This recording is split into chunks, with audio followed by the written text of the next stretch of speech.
How thrilled are you for the opportunity you've been waiting for your entire life? Yeah, I mean, of course, it's going to be a special night. Like you said, it's going to be a dream come true moment. So, yeah, I'm really excited. Any tricks that you've learned to calm the nerves on a night like this? No, not really. I think, of course, I'm probably going to be nervous, but just try to go out there and keep it simple and play my game and yeah, just enjoy the moment. Tell us more about your game. What are you hoping to bring to the table here? No, I mean, I just want to come in and play a simple game and move in pucks and be solid defensively. I think that's the biggest key for me. So, yeah, just try to keep it simple. I mean, short notice, but you get any family coming in or not? Yeah, I have mom and dad and one of my brothers. They're underway, so yeah, they're coming here and watch the game. So they're already here, or they're on the way? No, they're on their way. They're coming in at 1:30. So yeah, long day for them, but I mean it's a special night, and yeah, I'm happy that I worked and they could come here and watch it. How many brothers? What? You said you had. I have two brothers, but there's only one coming. Yeah. And your parents? Yeah, and my parents. So you told them last night, they immediately made arrangements to come? yeah. So yeah, I mean it's a big moment for them too. Like it's my family. They supported me my whole life. So yeah, I'm happy that they're able to come watch it. Obviously, they're thrilled for this, but what's their message to you? I will see if they send a message when they get here, but I think they're just here to support me, happy for me, and yeah, you know, just go out there, have fun, enjoy, and hopefully get a win. There's a lot of experienced defensemen on this team. As you've gone through the preseason and training camp with this group, what have been some of the lessons and habits you've learned from the older guys?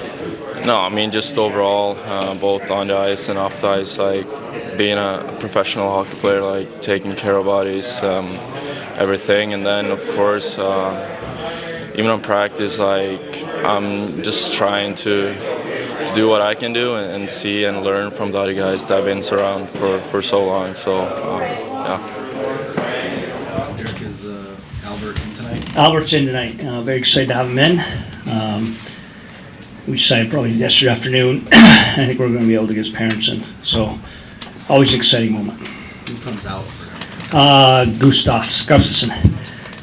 Gus comes out. And what does that do to the power play? Mo will run the top, and Benny will run the second unit. So, just different looks.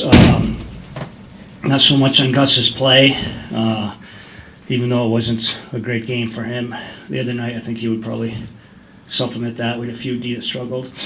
Probably a little more about getting Albert an opportunity here. Want to get Albert in early. This seems like the right time.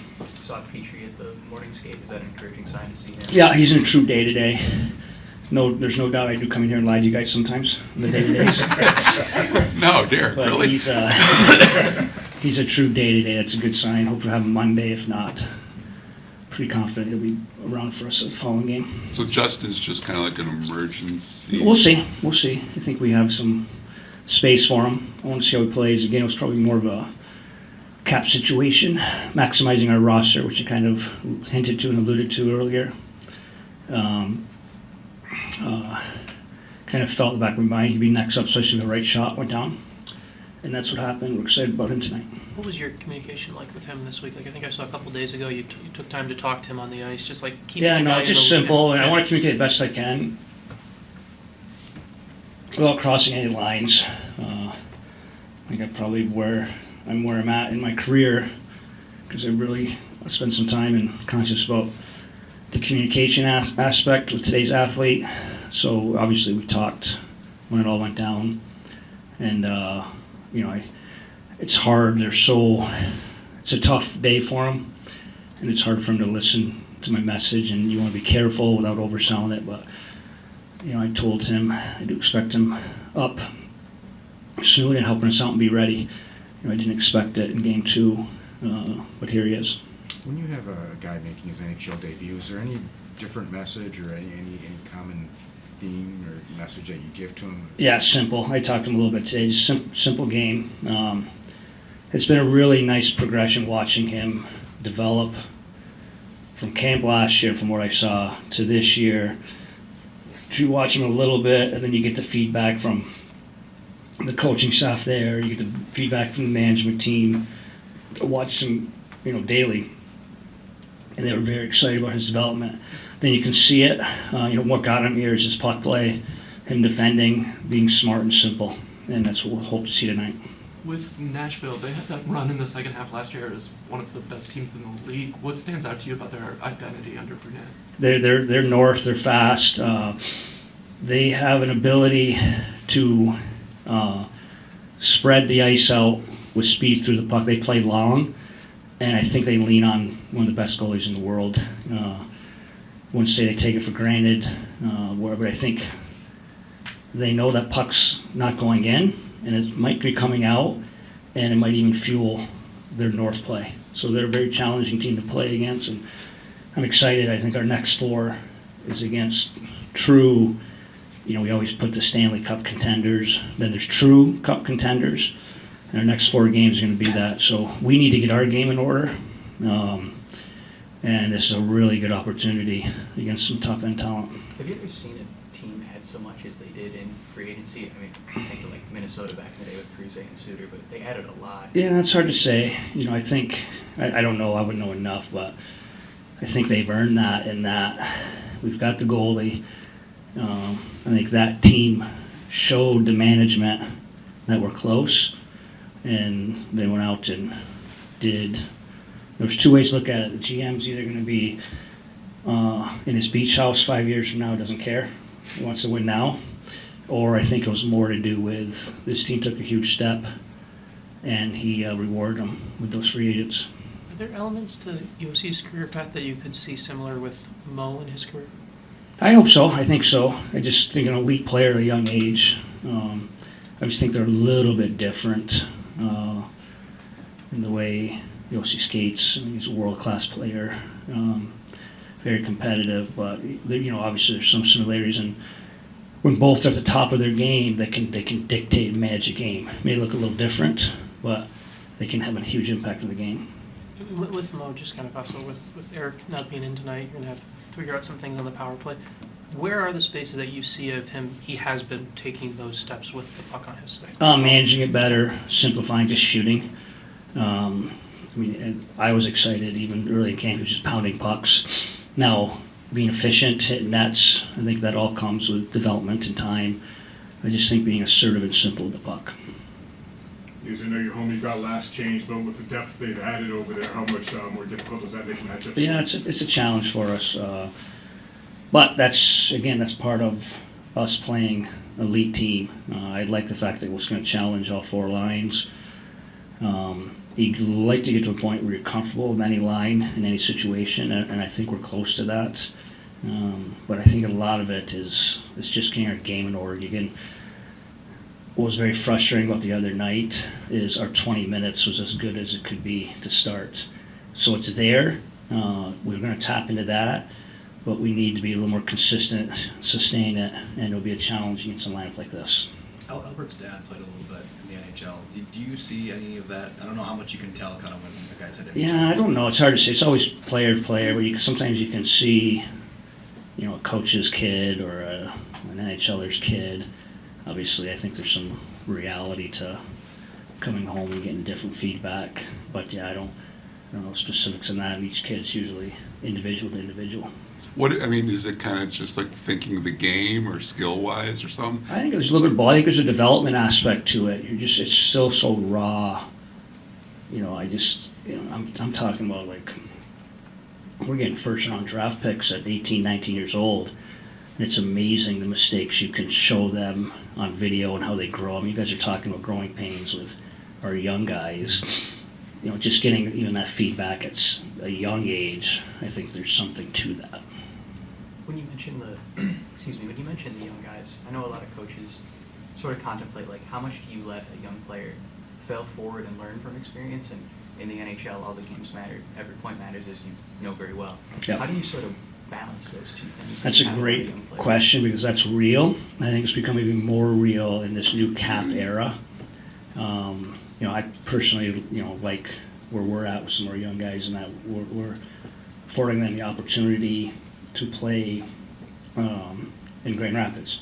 I mean, you guys saw Marco, Mays. I mean, there's 3 or 4 of those kids that can play with us tonight. But what does that look like? So there's times you still have to develop on the fly. I think you see that in Albert, and you see that in Jonathan, where they're here now and they've earned it. But you still got to develop on the fly. You got to live with some of those mistakes. You got to keep developing them. So it is a balance you're battling all the time. I think the new NHL is you have to develop real time in the league. In your experience, do players kind of like? There's some that are obvious. A guy makes a big mistake and it leads to a goal. The guy knows he made a mistake. There's obviously you can coach him up, but he knows he made a mistake. Like today's player, in your perspective, how often do they realize they have something to learn? And I think that's a hockey sense. Yeah, too. yeah. Like, there's a lot of times a player makes a mistake, the coach is there with the iPad, instant feedback, and you don't have to tell them. Other guys, it's amazing.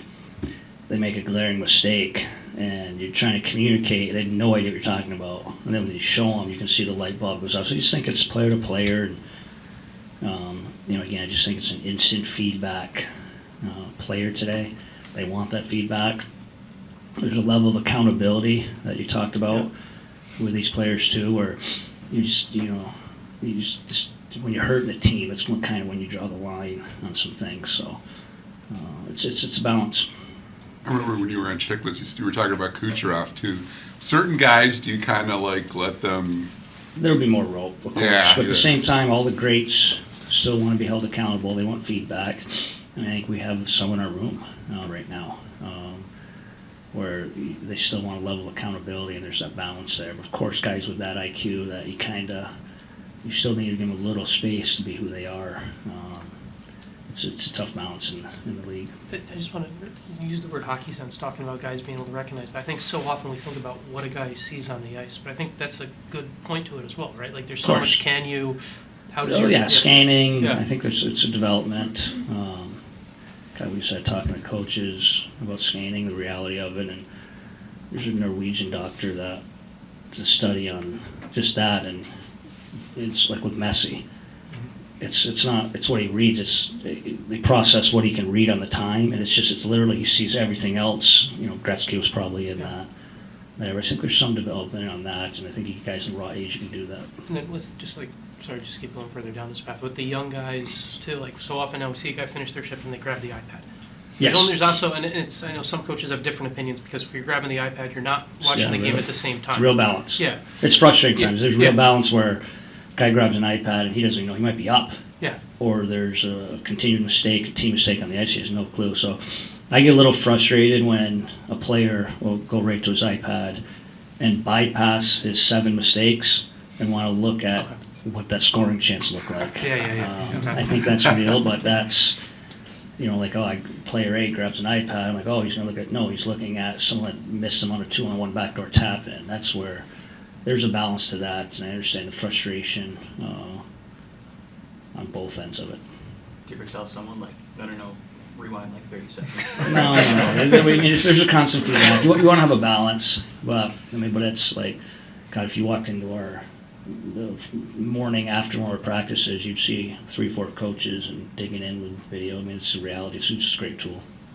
If you guys are going to have the red carpet ceremony, even if it's only for 10 or 15 seconds, that player interaction with a fan might be the only interaction that fan gets. How important is it to make that? Vitally important. And we have a very passionate fan base. I've seen, obviously, the excitement of this fan base, and even see it grow with how we've kind of went like this. You can even see fans digging even more. I love it personally. It's become an annual for me and my daughter even. But I think the guys, they understand that. We talk about it being a big responsibility every year. It's just one more opportunity. Thanks, Eric. Thank you.